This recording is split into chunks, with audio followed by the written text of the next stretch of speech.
Today we want to have a closer look at what happened to Zeppelins at the end of the First World War and how Germany tried to continue Zeppelin production. At the beginning of the war, L-3 was the first and only military Zeppelin. Zeppelins were not really designed for war and they had lower priority, just like the German U-boats, because the real potential of these machines wasn't understood yet. And that changed very quickly and Zeppelins got higher priority.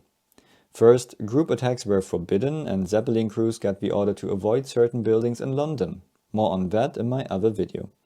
But the full potential was only used much later when the defense was already stronger.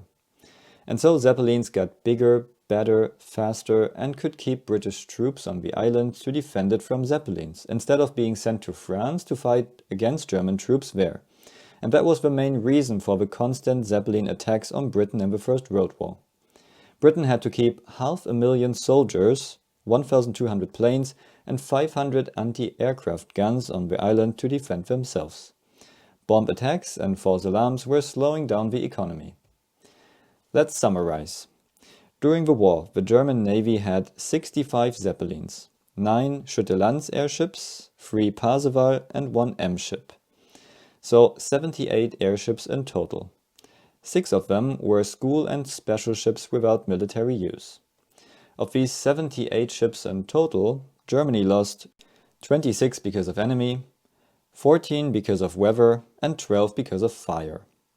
Of these 52 lost airships, 28 were lost with their crews.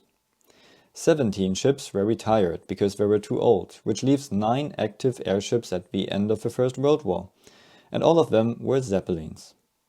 These 9 ships were stationed in Nordholz, Wittmund and Aalhorn. At the end of the war, the hydrogen bags were deflated and the ships were hanged from the ceiling of their hangars, which was the standard procedure for large rigid airships, so that they wouldn't crush under their own weight. In the meantime, the German Navy's high seas fleet had to be brought to Scapa Flow, as part of the deal at the end of the war. Scapa Flow is north of Scotland and traditionally an important harbour of the Royal Navy. 74 German vessels were interned here after the First World War ended. On 20th of June 1919, news came to Zeppelin crews that the German sailors, who were still on the ships, would scuttle their fleet in Scapa Flow. Zeppelin crews in Nordholz and Wittmund decided to do the same, so Britain wouldn't get their ships and Zeppelins. On 21st of June 1919, the German sailors could sink 53 of the 74 vessels in Scapa Flow, and the Zeppelin crews destroyed all Zeppelins in Wittmund and Nordholz. That wasn't too easy because the airships didn't hold any hydrogen anymore. Otherwise, a cigarette would have been enough. But since they were deflated, the crews climbed the roof of the Zeppelin hangars and cut the ropes and chains that held the airships. They crushed on the floor and were unusable. British authorities were fuming and immediately demanded the last 2 remaining Zeppelins from Aalhorn, L-64 and L-71. By the way, the most modern Zeppelins because they were brand new. They agreed on German crews flying them over to Britain in summer 1920, and that was the last flight of these newest and most modern Zeppelins. They were sitting in a hangar in Fulham for 1 year when the British airship R-36 crashed while landing. By the way, R-36 was a copy of the captured German L-49. It was extended by 10 meters and they took 2 of L-71's Maybach engines for R-36. So when R-36 was damaged, it was too dangerous to fly to another airfield. It was decided that L-64 should be scrapped, so they have space for R-36 in the hangar. Shortly after, also L-71 was scrapped without being ever flown by a British crew. And a few words about L-71. In order to allow higher altitude, it was extended to 68,000 cubic meters of hydrogen and had 1 engine less. Result was that at 130 km per hour speed, L-71 could still reach a ceiling of 7,600 meters. And with that, it was superior to the planes at that time. The question was just for how long. And remember that at the beginning of the war, Zeppelins were flying at around 1,000 meters altitude.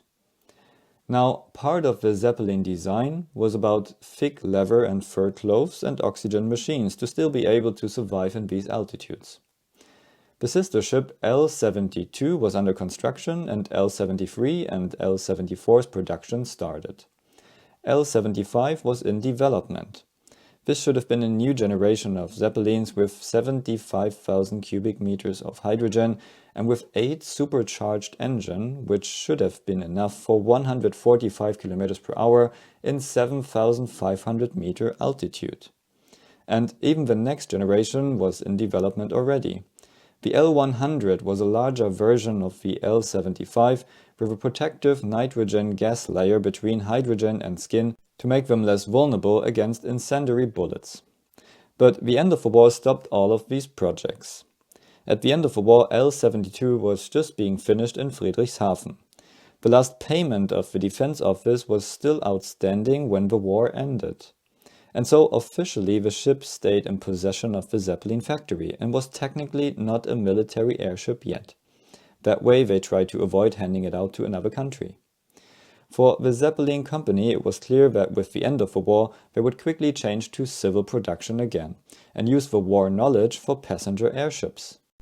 Negotiations about the Versailles Treaty were still ongoing, and in the meantime, in December 1918, Lehmann and von Gemmingen, so the two who developed the spy basket earlier in the war, check out my other video if you want to know more about this, planned to fly L-72 to New York in March 1919. The intention was to show the Zeppelin's performance and attract new customers and hence orders for new Zeppelins. The ship was designed for military use, but without bombs, it could carry enough fuel to fly to New York and back, non-stop. L-59's Africa trip and other long missions during the war showed that such a long journey was possible. It was clear that Britain and France would be against it, and so the plan had to stay as secret as possible. They also planned to either slip through the British Channel at night or even fly around Britain in the north. After discussions, the Zeppelin company supported the plan, but the German government in Berlin hesitated and ultimately didn't allow it. So in the end, L-72 stayed on the ground, although already fully prepared for the trip, and in July 1919, so 4 months after the scheduled German trip, the British airship R-34, which by the way was a copy of the captured Zeppelin L-33, crossed the Atlantic for the first time, in one direction. L-72, on the other hand, had to be handed out to France, where it was renamed to Dixmude, and it fell off the sky for unknown reasons 3 years later above the Mediterranean Sea. We will talk about L-72 in detail in the next episode.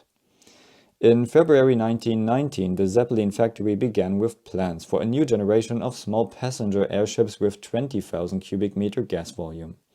Development only took 2 months, and production started with leftover material from war times. In August 1919, LZ-120 was flying for the first time.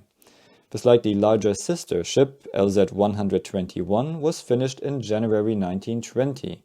But now the Versailles Treaty didn't allow Germany to operate their Zeppelins anymore, and they were confiscated. LZ-120 had to be handed out to Italy, where it was operating successfully until Italy stopped their airship program in 1928. LZ-121 had to be handed over to France, where it was damaged when parking it in the hangar and had to be fixed by Zeppelin employees. After that, it worked reliably until France retired it in 1926 and did destructive testing with it. Additionally, in August 1920, Germany was instructed that, in accordance with the Versailles Treaty, all hangars and buildings for military planes and airships had to be demolished until 15th of February 1921. Only hangars that were licensed for civil use could be kept, and that was only 1 hall per airfield. Also, hangars that were handed over to the war winners were excluded from this. So, France got 6 hangars in Alhorn, Italy got 1 hangar in Alhorn and 1 in Seerappen, Japan got 1 hangar in Jüterbog. The next step was that also airship hangars, which were privately owned or owned by the local council, had to be demolished. These were another 17 hangars, which were not used for airships anymore, but for local businesses, which now had to close. And finally, also the large hangar in Friedrichshafen had to be destroyed. The intention was that Germany should never build large airships anymore. So in 1921, 3 years after the First World War ended, German airship industry reached a low point that no one could ever imagine. The largest, most modern military ships were destroyed or had to be handed over to the war winners, or even the newly developed civil LZ-120 and LZ-121, which were developed after the war by the private Zeppelin company, had to be handed over, and even hangars and infrastructure had to be destroyed. But the Zeppelin company survived, and we will have a closer look at how they got out of this hole in the next episodes. See you at the next one.